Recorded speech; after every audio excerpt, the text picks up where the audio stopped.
Had a few inquiries on this old International Harvester 2S cream separator.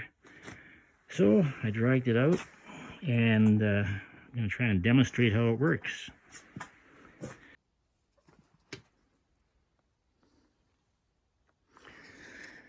Somebody's enjoying the warm November 7th sunshine. So this is what you got to do when the clutch won't engage on the International 2S separator. I probably can't do it with one hand, so there's the cover. Put that in a safe place. And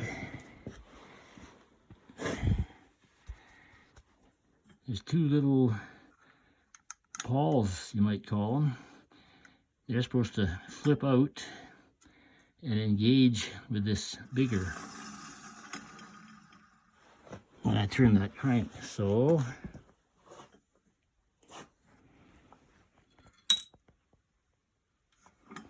they don't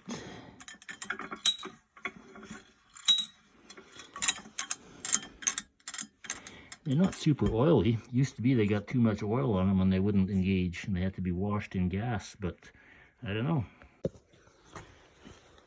Further disassembly was necessary. Take this big plate off. There's your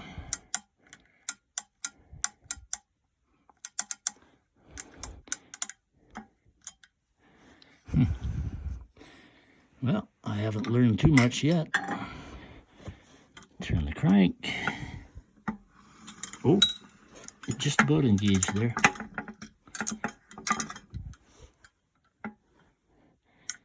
See, these have to push up against like that, engages. Well, engages the crank. Notice they got the arrows on there showing you the right direction to install because they do come out. Uh-oh.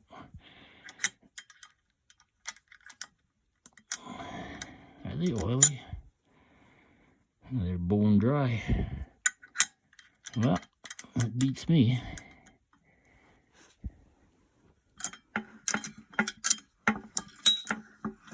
Oh, we got contact.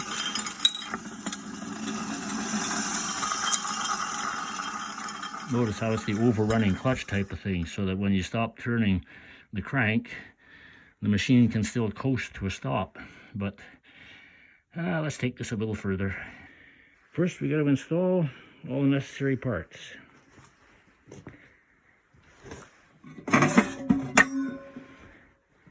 You'll notice these two little nibs on here. If I recall right, yeah, that sits on there tight, and then there's a wrench that goes on here that allows you to tighten this bowl up. I won't bother taking that apart because there's multiple little thin metal discs inside there. I'm going to take a wild guess at 40 or 50. And they are what do the actual separating. Now, did that sit down right? Yes, it did. Okay. I've had this opened up because the clutch pawls were not engaging with the big gear. Now it's engaged. Okay, let's get the spouts on there. A little bit dusty. It's only been about 50 years since it ran, so okay, the general configuration was hard to do with one hand.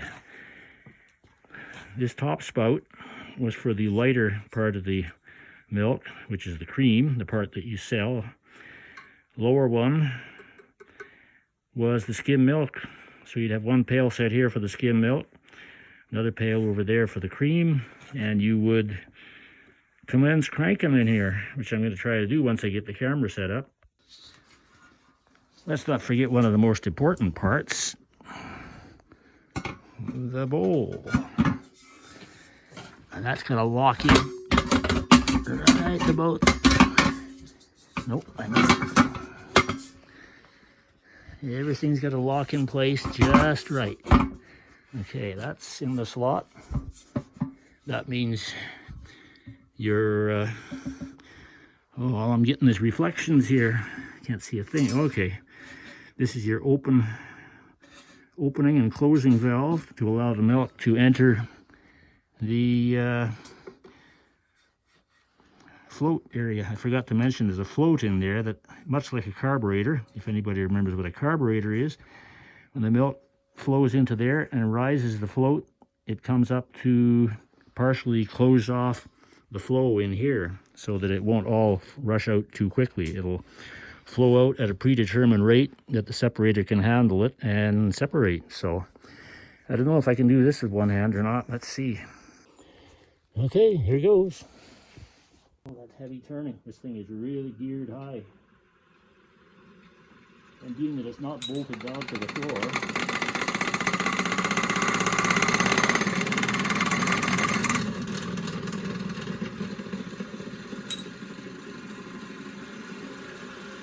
I can't put maximum power into it, so I'm going to have to gradually build up speed here.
Okay, you'll notice that finally the bell stopped ringing, so that would indicate that I hit the correct speed to turn on the valve.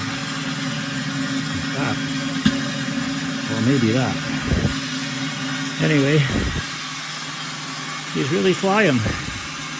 I don't remember it having to turn that fast years ago, but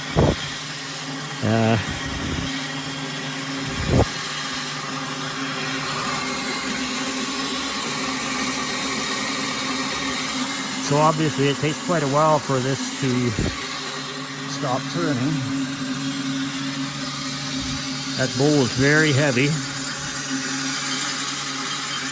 and it acts like a flywheel.